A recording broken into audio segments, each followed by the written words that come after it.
Azeçing. Normal bir animasyon karakteridir mi, yoksa diğer karakterler kimi arkasında trajik bir hikaye mi var?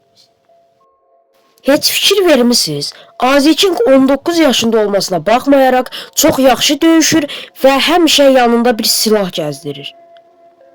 Bəs niyə 19 yaşında normal bir uşaq həmişə əlində silah gəzdirir? Uşaqlıqda yaşadığı bir travma mı var, yoxsa sadəcə güvənlik olsun deyə mi bu silahları daşıyır? Azeçing anadolunda 4 nəfərli bir ailədə dünyaya gəlmişdi. Bəli, düz eşitdiniz. Azeçingin bir qardaşı, daha doğrusu bir ekizi var idi. Əslində Azeçingin ekizi Azeçingdən 2 saat böyük olduğu üçün Azeçing balaca qardaş sayılırdı. Ancaq eyni gündə anadan olmuşdular, yəni ekiz idilər. Azeçingin ad günü 15 oktyabrdır bu arada.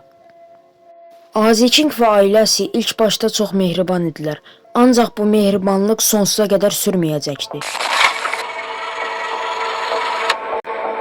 Nədənsə Azeçingin ailəsi uşaqlar arasında Azeçingə daha çox dəyər verirdi. Əslində burada Azeçingin ekizinin də günahı var idi. Azeçing dərslərini çox yaxşı oxuyurdu. Bəs indi niyə oxumur? Ekizi isə yox.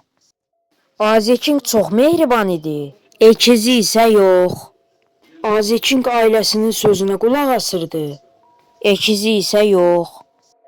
Bütün günah Azeçingin ekizində idi, amma o bunu qəbul edə bilmirdi. Günahı həmişə Azeçingdə görürdü. Buna görə də Azeçingin ekizi Azeçingə çox pis davranır, hətta onu döyürdü. Burada Azeçingin heç bir günahı yox idi, ancaq bütün əziyyəti o çəkirdi. Hələ uşaqlıqda yaşamadığı travma qalmamışdı, ancaq başına bundan da pis bir hadisə gələcəkdi. Bir gün Azeçingin anası və atası marketə getmək üçün evdən çıxdılar.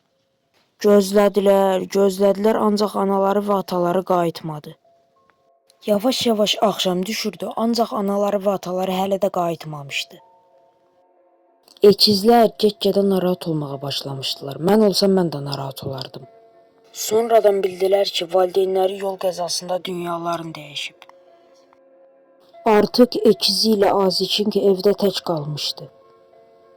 Evdə heç kim olmadığına görə də ekiz Azeçingi istədiyini edə bilirdi. Azeçing bilmirdi ki, neynəsin. Hər gün kimsə tərəfindən döyülmək dözülməz idi. Azeçing artıq ekizimlə necə barışa bilərəm, yox, bu cəhənnəmdən necə xilas olaram onu fikirləşirdi. Azeçing o qərara gəldi ki, 18 yaşına gələndə artıq evdən qaçsın. Azeçing artıq 18 yaşına gələndə ekizinə heç bir xəbər vermədən evdən ayrıldı. Azeçingin ekizi sanki özünün heç bir günahı yoxmuş kimi bunu məni tərk etdi adlandırmağa başladı. Bu arada Azeçing yarı Amerikalı, yarı Azərbaycanlı idi. Ona görə də uşaqlığında Amerikada yaşamışdı, yəni ingilis dilini çox yaxşı bilirdi. Azeçing Amerikadan Bakıya gəlmişdi və bir restoranda kassir işləməyə başlamışdı. Orada Reted ilə tanış olmuşdu və sonra eyni evdə yaşamağa başlamışdılar. İndi yəqin ki, hamınızın ağlında bir sual var. Azeçingin ekizi hardadır? İndi bu suala konkret bir cavab vermək istəmirəm, amma gələcəkdə öyrənəsiniz. Yəni, uzun sözün qısası, bəzən etmədiyimiz şeylərin yükü etdiklərimizdən daha ağır olur. Bir dəqiqə. Bəs siz Azeçingin gizli bir Sonic fanı olduğunu bilirdiniz? Bunun tadına bak!